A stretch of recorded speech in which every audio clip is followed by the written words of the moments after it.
been through quite a lot one way and another through your lives. Have you individually or together considered suicide? No. No.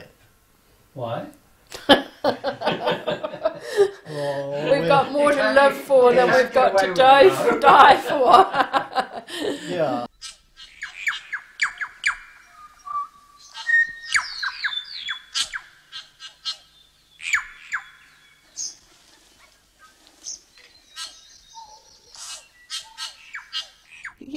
Yeah, but it's a thought that just pops into your head, and you always think, oh, for goodness sake, pull your head in.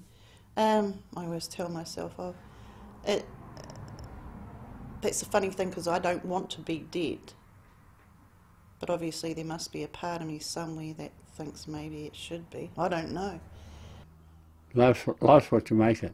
You've got to get out and have a laugh and pull people's legs, which we used to do. Being in the backcountry farm. Oh, look, humour is the key. I mean, however awful things are, there always is, you know, a slightly humorous slant to it. For me, I mean, even if it's black humour.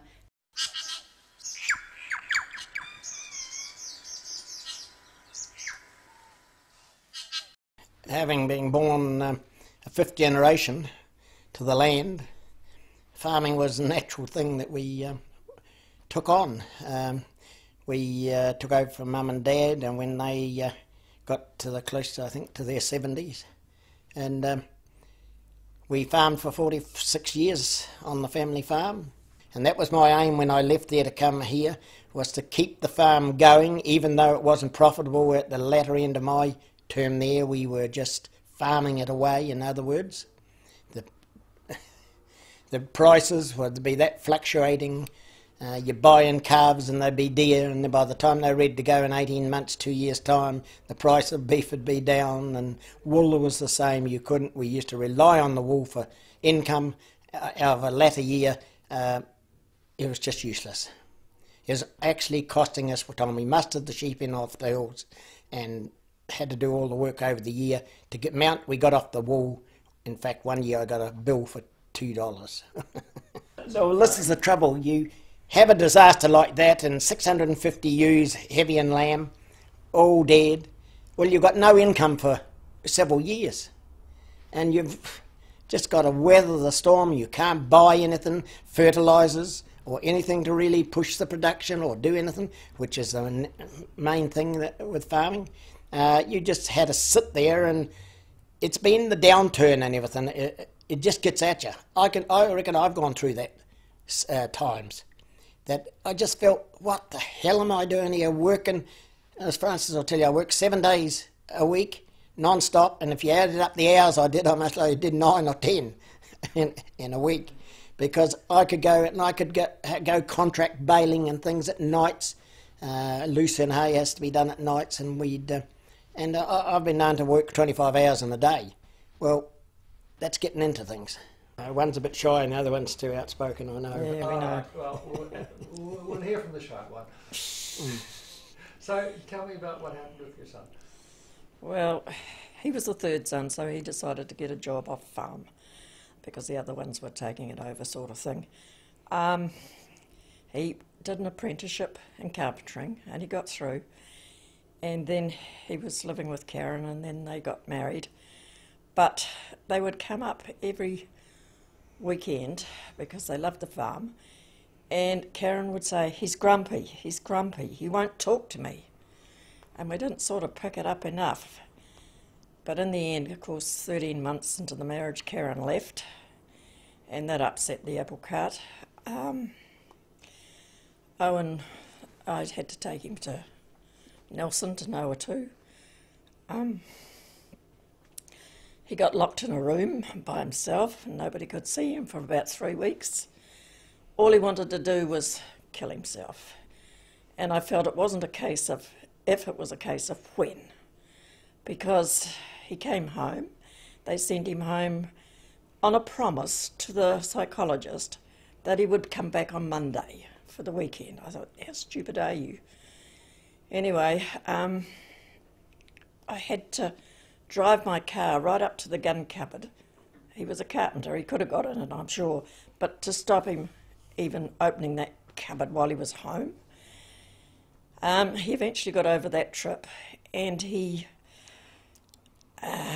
came back and he lived by himself for a while, and then he got a flatmate in. One saviour was he didn't mind going to work. He always got up and went to work. It didn't matter if he'd been at the hospital the night before because he'd taken alcohol and pills and had his stomach washed out. He still went to work. He got a knife one day. He always rang us and said, "I've got a knife, I'm going to kill myself." This was one weekend. So this time I had to sign the paper and they had to go back to Nelson. It took a long time, but eventually he came back. But every time he rang up, I cringed. He was on a hunger strike. I haven't eaten, I can't go to work today, I haven't eaten for so many hours, and all this sort of stuff. He tried every trick in the book. He eventually got over the stage where I thought, well, you're not going to kill yourself, but you always told someone before you did something. One day he came up to the farm and he took a gun back, and then of course he rang me from town and said, "I've got a gun." Oh, great. So I rang the cops. That wasn't very helpful. In the very end, it was tough love. I said, "Well, that's not my fault, Owen. You get on with it." And he apparently rang his sister and said, "Oh, Mum doesn't love me anymore." But after that, he picked up. To get out of it, once you go into that depression, is a long, long way and damn hard on everyone.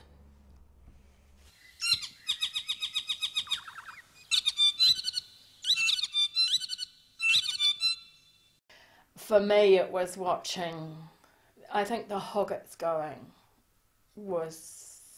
that's the only time that I'm aware that we have sold Hoggets, and that was just devastating because Ron and I had worked for years lifting the production and tightening the sheep breed up to how we wanted, and then to see your young stock go, yeah, that was a pretty hard day.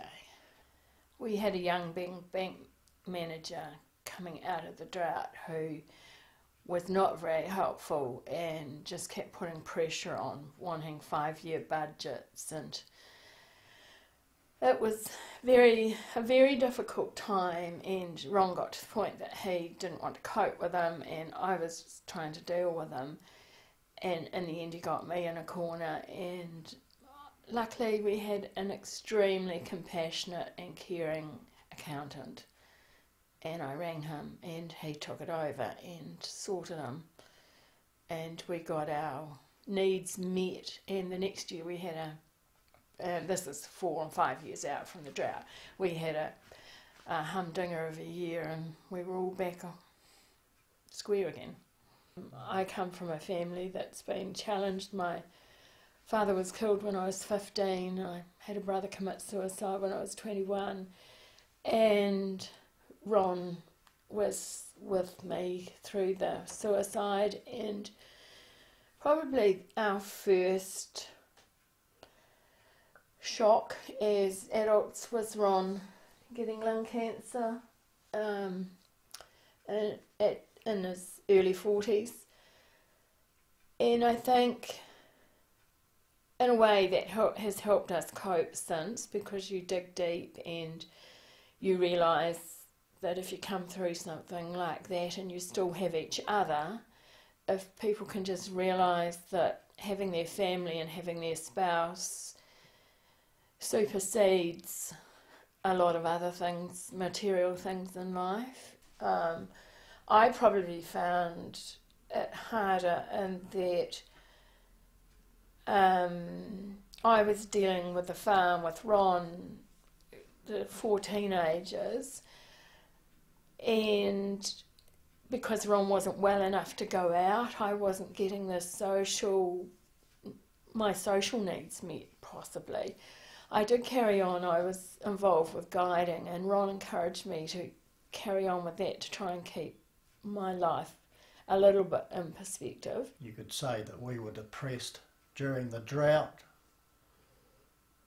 but it wasn't to the point that we needed a doctor's intervention. We were able to talk it through between ourselves and manage that.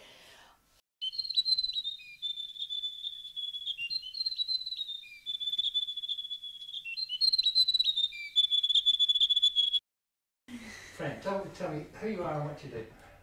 Oh, my name's Fran Halford, and I'm a doctor at Nelson Hospital Emergency Department. Okay, let's do it again, and as though it's not a joke.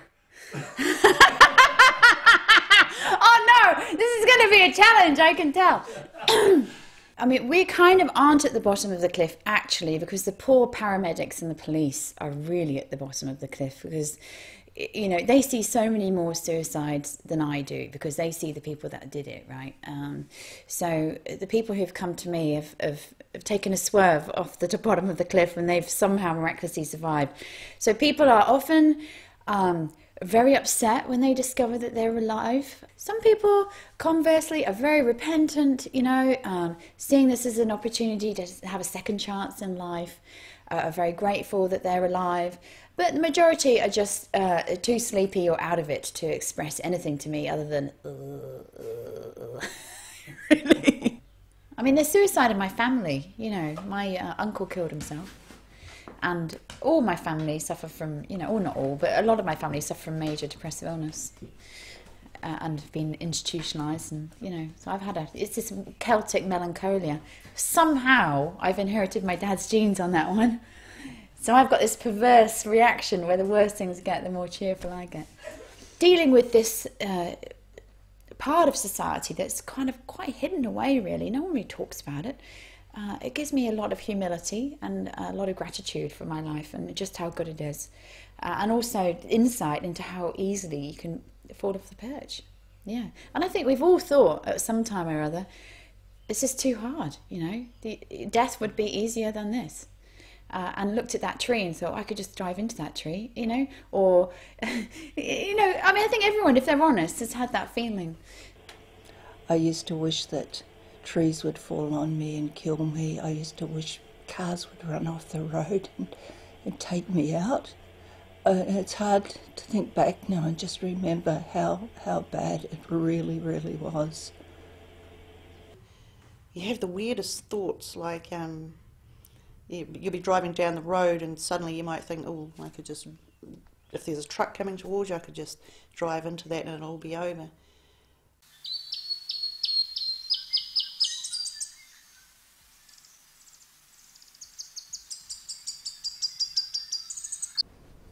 There's no book on how to recognise, how to assist if there is a problem. I always knew when I was getting quite deeply depressed because my breathing became shallow and I couldn't go and take a deep breath. And I never saw the sun. The sun was never out. It didn't matter if it was middle or summer. To me, the sun was never out when I was depressed. Mainly the ability to lead a normal life that fits in with other people, and that can be timing issues, it can be sleeping more, seeking seclusion, not eating in a normal pattern, not interacting with people, ostracising people. Being depressed is depressing, yes. It is for other people too, I think.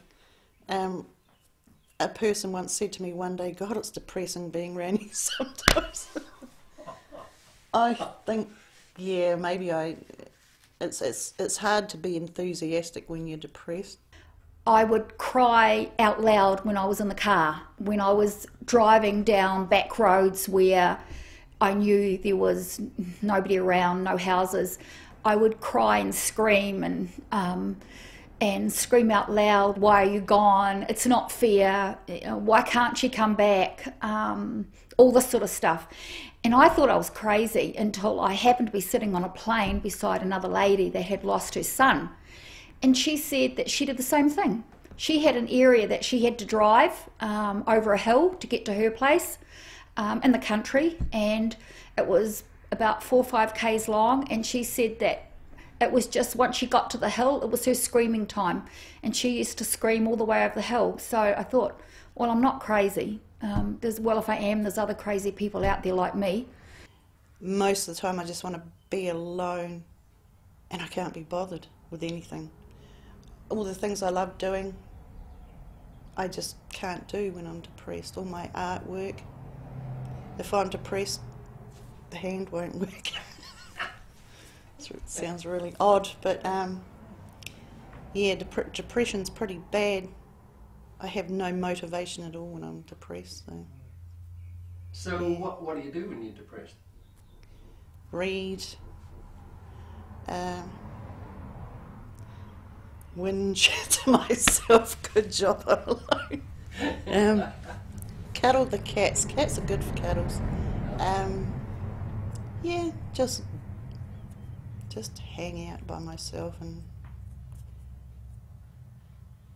just be a boring old fart, I guess.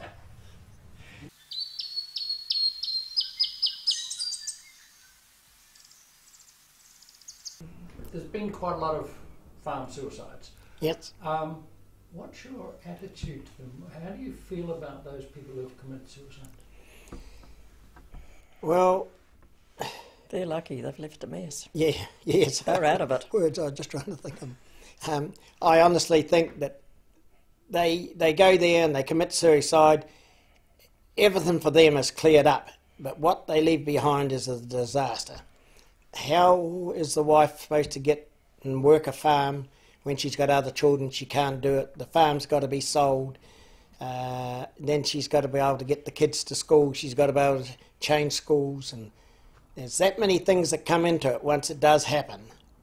It's not just the funeral. If they thought about it, it would be totally different. No, they certainly don't think of the devastation that they leave to everybody. Everybody that's known them has an effect from the one thing that they've done. I feel they have got within until they are... They don't see the wood for the trees. They're unable to see their way clear, and they think they've found the way out of their situation. Well, I think they get to the point they can't see their situation. I've tried really hard to understand it, and I don't think there should be any stigma, and there should be full support for the families left behind, because they truly are the ones that have to deal with it.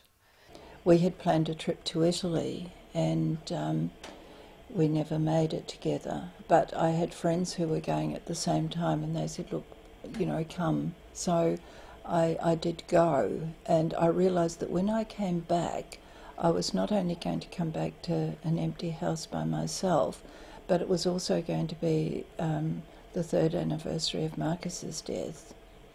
And I thought, this is going to be a pretty bad time for me. So I just threw loads of seeds in the garden before I left, a lot of my veggies and things, so that when I came back I had this huge lot of stuff happening in the garden, lots of weeds too, of course, but it was something to get me outside and doing things. Just a little project, and it worked. You learn to live with it. You learn to live you learn to live alongside it. It's like you learn to live with your leg gone and your arm gone, and you function with the parts of your body parts gone, and that's what it's like. For me, grief, depression, it's like living with parts of your body gone. You know it's gone, but you function, and you can function quite well. But it's gone. My leg's gone, my arm's gone, it's gone.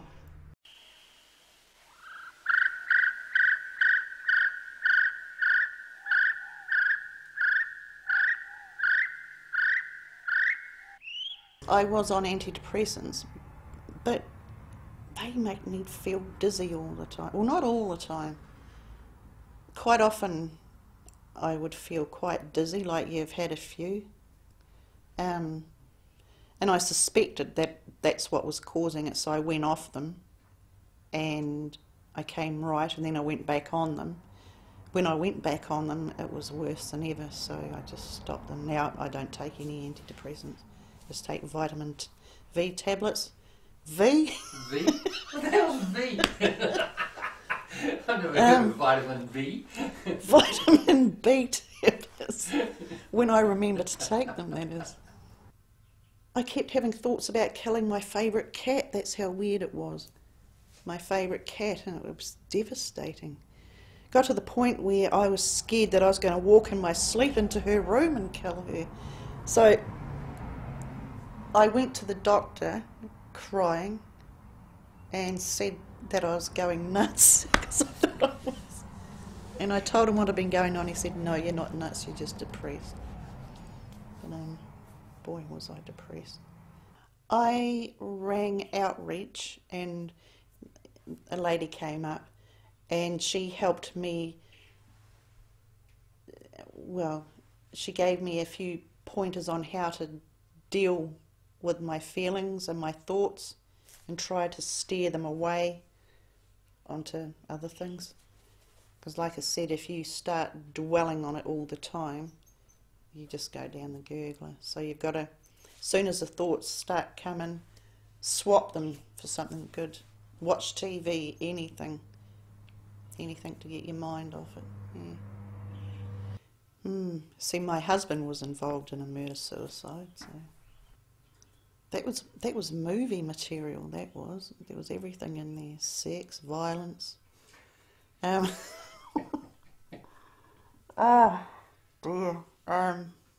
But no, not drug related. But on the day he was killed, Mum and my brother and I went and picked up. We were heading down there to the house to pick some stuff up, and Shane was supposed to have left the key out and he hadn't. And my brother was just breaking into the house when the helicopter arrived in the paddock. And sounds funny at the moment, at the time it wasn't. And all these guys in black got out and they run across the back paddock from our house and up through the pines up to the cow shed. And I knew then that Shane was dead. You just think, well, that's not something you see every day, is it? No. As you know, your whole world is turned upside down. Life was completely different. You kind of feel lost, but at the same time, I knew that I had to be strong for the kids, and so that's what you do. You be strong for the kids. You kind of stuff it in the background. Although you think you're dealing with it, I was sort of dealing with it on the top, but I was still stuffing a lot behind. And when the kids left home, all the stuff I'd stuffed behind came up and kicked my backside. Yeah. And I got really, really depressed. I actually thought I was going nuts. But what was happening was all the grief was coming back, the grief about what happened to him. But I've been stuffing it, like I said, stuffing it down and not acknowledging it. Yeah. But that's the worst thing for me. I know if I don't deal with it, it'll come back to haunt me. Yeah.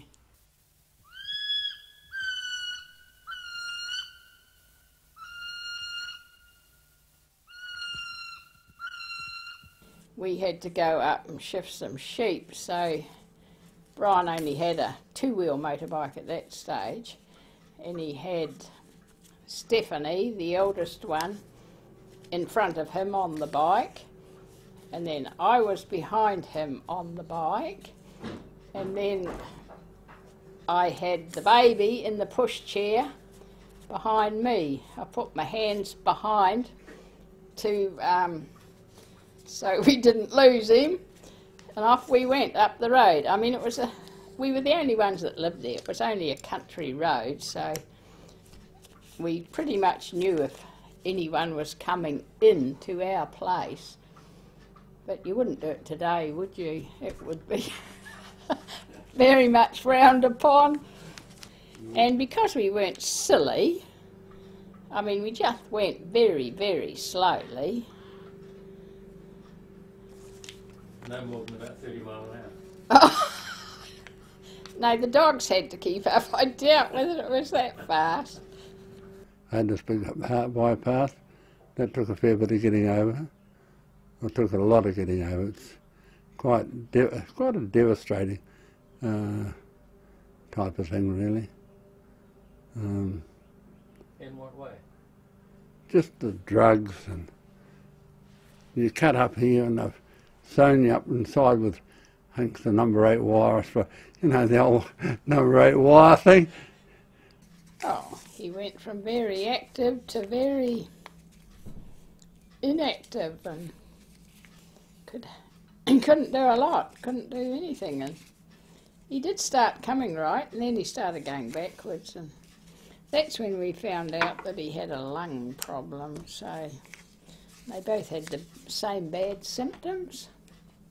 You know, some people come out of this, having this big operation, in a week they're away good.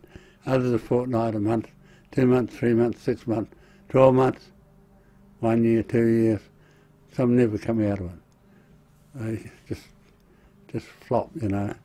And I was determined I wasn't going to be like that, so I decided I just got to keep myself very positive.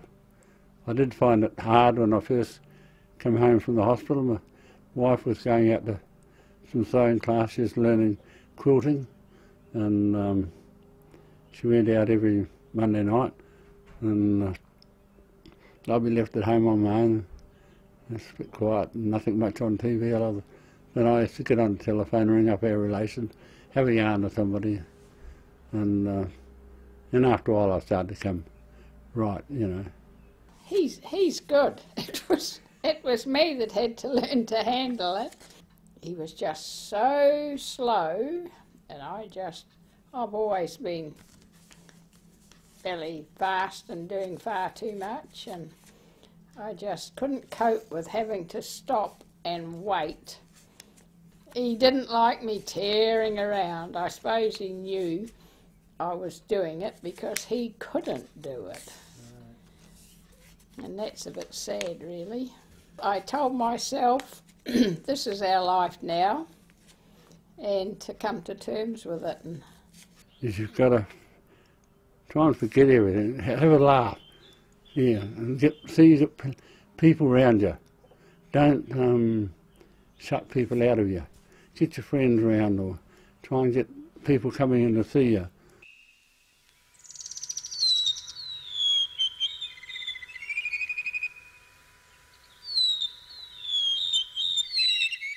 What was the major event that has impacted upon your lives? The suicide of our son. Yeah, the loss. I spoke to him one day. I knew he was hurting, and you know, I said to him at the time, you know, don't worry. There's girls are like buses. There's another one coming along. Don't you two will come. Don't. But you know, I could see it was still hurting him, and he just pushed that off to one side. You know, just carry on with the day's driving. He carried on with his work, and everything just carried on as normal. His ex-fiancée at that stage paraded the new boyfriend, and in a hotel, local hotel, on New Year's Eve. Couldn't have been worse, and we feel at that point, with a bit of alcohol on board, and it comes back to alcohol, he, according to his mates, quietly left the hotel. And they thought he was going to just cool off. I mean, they were not alarmed at all. And he proceeded to sleep. Yeah. He was in the place I worked too. I mean, I cross it every day. I pass the spot every day, and yeah, there he was. And yeah, we checked. He left a note. Rang the local police, and knew the officers pretty well, so they were extraordinarily helpful as well. So yeah. Is that you or me? It's the bread maker. Oh, it's the bread maker. What was it? Bread maker. Oh, jeez. How long's it going to go on like that for? Stop. Surely. Is it? About 5, that'll go, and then it'll just go like that, and then 5 minutes later it'll stop.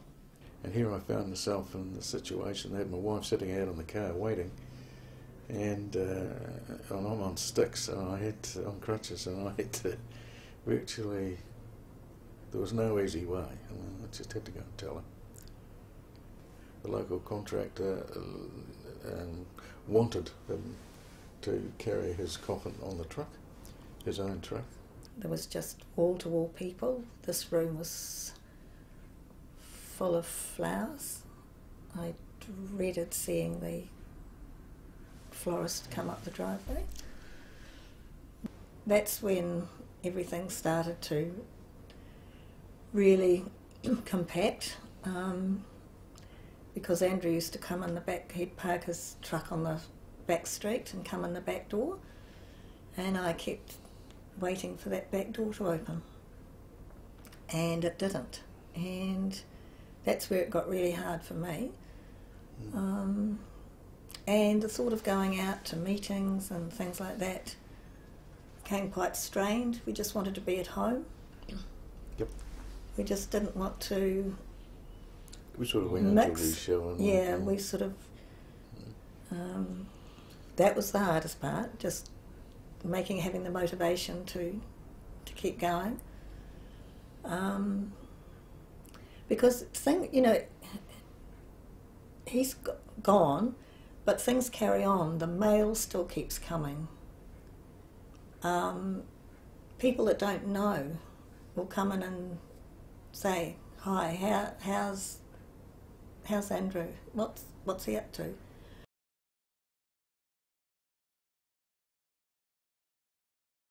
Friends were variable. Friends who I thought would have been not supportive were in fact incredibly supportive, and some who I thought would have been supportive weren't. We had one family we had had very close ties with for a long time because they had two boys as well who were the same age as our boys, and we never saw them, and in fact they actively avoided us, which was very hard to take. People avoid you. They often don't know how to cope with death, and they avoid you. So it was easier just to confront them, and once they've actually spoken to you the first time, they're fine. But people will walk across to the other side of the street rather than actually have to front you. My heart goes out to all relatives of someone with a really, bad depressive disorder, because it's just so hard to know how to help. And a lot of these people, they're at the end of the road, right? They've been working with this person as a family member for years, trying to nurse them through it. And so some people, it's kind of resignation, oh, here we go again. Some people are furious with their family member and furious with life and the world, and everything seems so unfair, and I really understand that. Some people are very sad and take it very personally, can feel a lot of grief. Yeah, I used to get extremely angry with people that would come up to me and say, "Oh, time's a great healer." I'd really want to turn around and whack them. Time's a great healer. That's just rubbish. And I would get advice like, "I know you don't want to hear this, but it's going to get better." I could have just donged them on the head, and I wanted to say, and I never did say, "Have you ever lost a child to suicide?" There are certain months of the year that are a lot harder than others, May being one of them. When you've got Mother's Day and you've got his birthday, and we have an anniversary, so the month of May is a bit difficult.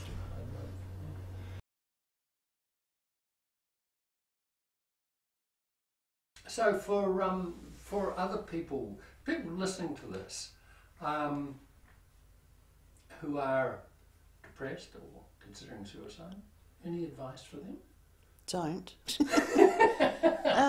In a word. Don't do it.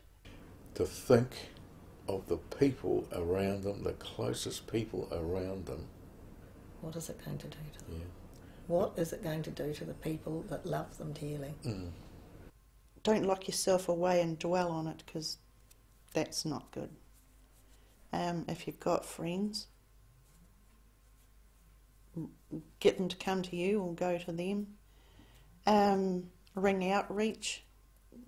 Well, first of all, realise you're not alone. Everyone has hard times. Everyone has really bad times. But there comes there's a point where it becomes overwhelming and it's interfering with your life, and you need to get some help sooner rather than later. And it really is okay. And there's this kind of staunch, she'll be right attitude in this country that I think is great to some extent. But there's some point where you can say, I'm not coping, I'm not doing well, I feel at risk, I can't carry on like I am. And probably the first person to go to might be a friend or a family member, or just talk to somebody. It doesn't matter, you don't have to make an appointment, just grab someone and just talk to someone as a first step. And then, your GP is a good port of call, because there's a lot of free counselling and a lot of support out there available, and all you have to do is kind of press the button. And there are so many people in this community who want to help you. So probably the GP is the first one to go to. You could call a counsellor, there's lots in Yellow Pages, and you can just pop along and see one of those. And there's a lovely group of people in Nelson region. And there's all sorts of other avenues of getting help. If you're really desperate, a lot of people just turn up to A&E. And I'm not saying do that, but at the end of the day, we'd rather see you than not see you if you're going to top yourself, because that's why we're there. Try and go for a few new interests. Be with other people. Try and forget your life just for a short while. If you can get your brain thinking about other things, then you think, oh, I didn't think about myself for half an hour or an hour. Try and forget everything, have a laugh, and get people around you. Don't shut people out of you. Get your friends around, or try and get people coming in to see you. Go and see your doctor and get counselling, because it's just such a horrible place to be in, and the sooner you can get out of it, the better. And if you do need medication for a while, take it. But not without counselling, I don't think. I think you really need to work things through.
Whatever makes you feel good, do it.